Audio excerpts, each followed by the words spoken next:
संडेमन provincial अस्पताल कोयटा में post graduate doctor Manur नासर पर उस वक़्त तेज़ाब फेंका गया जब वो अपनी ड्यूटी पर मौजूद थी, जिन्हें शदीद ज़ख्मी हालत में इब्तदाई तिब्बी इमदाद के बाद कराची आगा खान अस्पताल मुंतकिल किया गया।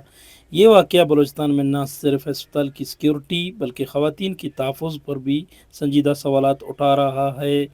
तहम पुलिस की जानिब से मौक़िफ़ अख्तियार किया गया कि वाक़ये के मरकज़ी मुलज़िम हमायूं शाह को पुलिस मुकाबले में हलाक कर दिया गया है। हमने 3 मिनट के अंदर अंदर पुलिस को मोबिलाइज करके जहां वो हमें मिला उसको अरेस्ट करने की कोशिश की, अरेस्ट नहीं, उसने पुलिस पे फायर किया, जवाबी फायर से वो मारा गया। बाहर से कोई नहीं आया, सिविल हॉस्पिटल का ही एम्प्लॉई था, यहाँ पे लिफ्ट ऑपरेटर था। इस वाक़ये के खिलाफ कोयटा प्रेस क्लब के सामने मुख्तलिफ समाजी तंजीमें सरापाए एहतजाज हैं।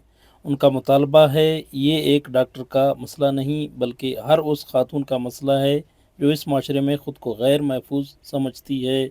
मैं ये समझता हूँ कि उसको पकड़ लेते। डीआईजी से भी हमने यही पूछा, डीआईजी ने कहा कि पुलिस मुकाबले में हलाक हो गया है। तो हमने फिर यही मुतालबा किया कि वो तमाम जो है ना तहकीकात होनी चाहिए, एक शफाफ तहकीकात होनी चाहिए, जुडिशल कमीशन बनाई जाए और उसका मोबाइल जो है ना हुकूमत बलूचिस्तान के पास है, होम डिपार्टमेंट के पास है। हमने उनसे भी दरख्वास्त की है कि उसके मोबाइल की जो है ना फॉरेंसिक की जाए, वो किन से कांटेक्ट में रहा था, वो उसको तेज़ाब पहुंचाने वाला कौन था, वो यहाँ से कैसे भाग कर निकला। तो हमने कहा कि उसको पहुंचाने वाला कौन था, कहाँ था।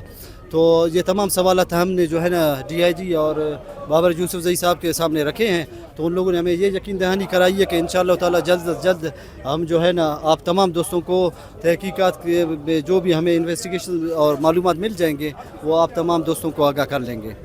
इस वाक़ये में एक ऐसा नाम भी सामने आया है जिसे लोग बहादुरी की मिसाल करार दे रहे हैं। वो हैं ज़ेर तरबियत मेडिकल टेक्नीशियन अब्दुल रज़ाक, जिन्होंने अपनी जान की परवाह किए बगैर डॉक्टर मानूर नासिर को बचाने की मुकम्मल कोशिश की।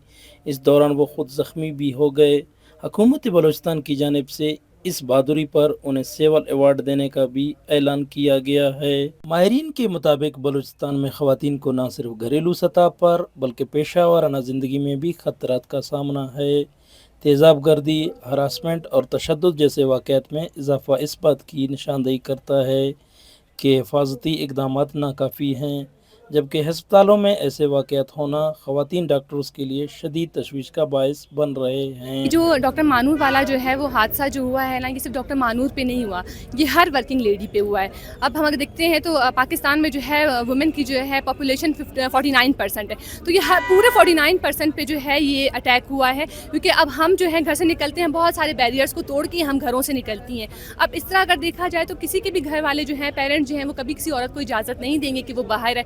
हर माँ बाप जो है वो डरेगा कि आज ये हादसा जो है डॉक्टर मानूर के साथ हुआ है तो कल जो है वो किसी और के साथ भी हो सकता है। तो ये जो है इनडायरेक्टली यही वो प्रेसिडेंट क्रिएट किया गया है कि कोई भी औरत जो है वो बाहर ना जाए, वो काम के लिए ना निकले, वो जो है बस घरेलू खवातीन बन के रह जाए। डॉक्टर मानूर पर तेज़ाब फेंकने का वाक़या सिर्फ एक फ़र्द पर नहीं बल्कि पूरे बलूचिस्तान के माशरती इक़दार पर हमला है।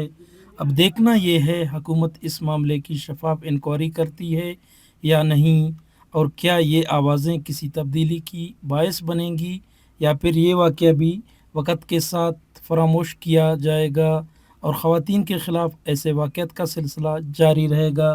दौरान बलोच, JB कनेक्ट, कोयटा।